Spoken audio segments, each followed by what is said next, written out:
بسم اللہ الرحمن الرحیم۔ محرم الحرام کا مہینہ ایک بار پھر اپنی سیاہ چادر اوڑھے ہمارے درمیان آ چکا ہے۔ فضا پر اداسی طاری ہے، ہوائیں سسکیاں لے رہی ہیں اور دلوں میں ایک عجیب بے چینی ہے۔ ہر طرف سیاہ علم بلند ہو چکے ہیں۔ امام بارگاہوں اور گلیوں میں چراغاں نہیں بلکہ سیاہی اور خاموشی کی گہری فضا چھائی ہوئی ہے۔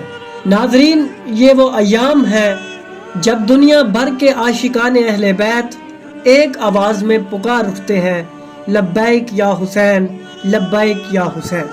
مومنین کے دل کربلا کی یاد میں تڑپ رہے ہیں، آنکھیں اشک بار ہیں اور زبانوں پہ مرثیے، نوحے اور سلام جاری ہیں۔ امام حسین علیہ السلام کی عظیم قربانی کو یاد کرنے کا وقت آ گیا ہے۔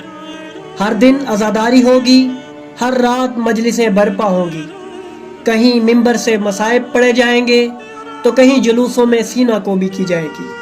نوحہ خان اپنے دل کے درد کو زبان دے گا اور سامعین اپنے اشکوں سے امام کے غم کو تازہ کریں گے۔ عزاداری صرف آنسو بہانے کا نام نہیں بلکہ یہ وفاداری کا عہد ہے، یہ مظلوم کے ساتھ کھڑے ہونے کا اعلان ہے، یہ وقت کے یزید کے خلاف بغاوت کی خاموش صدا ہے۔ عزاداری امام حسین علیہ السلام کے مشن کا تسلسل ہے، جو ظالم کے خلاف اور مظلوم کے حق میں قیام کا درس دیتی ہے۔ عزاداری صرف ماضی کی یاد نہیں، یہ حال کا شعور اور مستقبل کی رہنمائی ہے۔ یہ عزاداری ہمیں بتاتی ہے کہ اگر باطل کا مقابلہ کرنا ہے تو حسین کی طرح ڈٹ جانا ہوگا، اگر مظلوم کے ساتھ کھڑا ہونا ہے تو حضرت زینب سلام اللہ علیہ کی طرح گواہی دینا ہوگی۔ عزاداری امام حسین علیہ السلام آج ایک عالمی تحریک کی حیثیت اختیار کر چکی ہے، جو دنیا کے ہر بر اعظم، ہر ملک اور تقریباً ہر خطے میں کسی نہ کسی شکل میں جاری ہے۔ ایشیا، ایران، عراق، یورپ اور ہر عوامی سطح پر یہ عزاداری کی جاتی ہے۔ عزاداری میں لاکھوں لوگ مجالس، جلوس، نوحہ خوانی اور سینہ زنی کے ذریعے امام حسین علیہ السلام کے غم میں شریک ہوتے ہیں۔ عراق کے شہر کربلا میں ہر سال چہلم کے موقع پر دنیا کا سب سے بڑا انسانی اجتماع ہوتا ہے، جس میں کروڑوں عزادار 40 واق کے ذریعے نجف سے کربلا تک 80 کلومیٹر کا فاصلہ طے کرتے ہیں۔ ایران میں عزاداری ریاستی سرپرستی میں بھی انجام دی جاتی ہے، اور تہران، مشہد اور قم جیسے شہروں میں عزاداری کے مخصوص انداز اپنائے جاتے ہیں، جن میں تعزیے، شبیہ سازی اور زنجیر زنی شامل ہے۔ تاریخ گواہ ہے کہ تعزیت کی رسم ہر قوم اور ہر ملت میں قدیم ایام سے چلی آ رہی ہے۔ مذہب، اقوام اور وحشی قوموں سے لے کر جانور، چرند پرند تک اس سے مستثنی نہیں ہے۔ ہر قوم اپنے کسی فرد کے مر جانے سے ایک خاص قسم کا مظاہرہ کرتی ہے۔ تعزیت ایک نفسیاتی عمل ہے جس پر کوئی بھی پابندی نہیں لگائی جا سکتی۔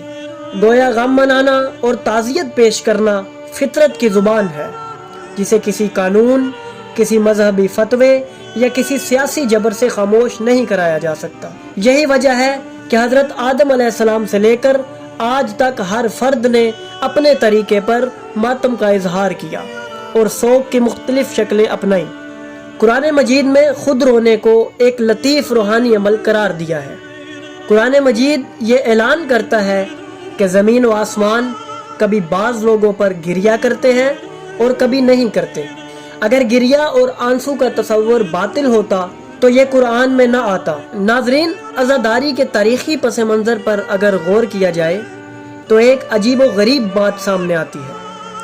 وہی قاتلان حسین علیہ السلام جو چند روز پہلے اسیران اہل بیت اور شہدائے کربلا کی تشہیر کو بڑے شہر، بازار اور کوچے میں اپنے رعب و دبدبے سے اپنی فتح کا اعلان کرتے تھے، تو انہوں نے یہ دیکھا کہ اس اقدام سے ان کی فتح و نصرت کے ڈنکے بجنے کی بجائے حسینی مظلومیت اور آل محمد کی صداقت اور اہل بیت کی حقانیت کی تشہیر ہوتی جا رہی ہے، اور اموی ظلم و صدا سے عوام میں نفرت اور حقارت کی جذبات پرورش پا رہے ہیں۔ تو انہوں نے رونا حرام قرار دے دیا۔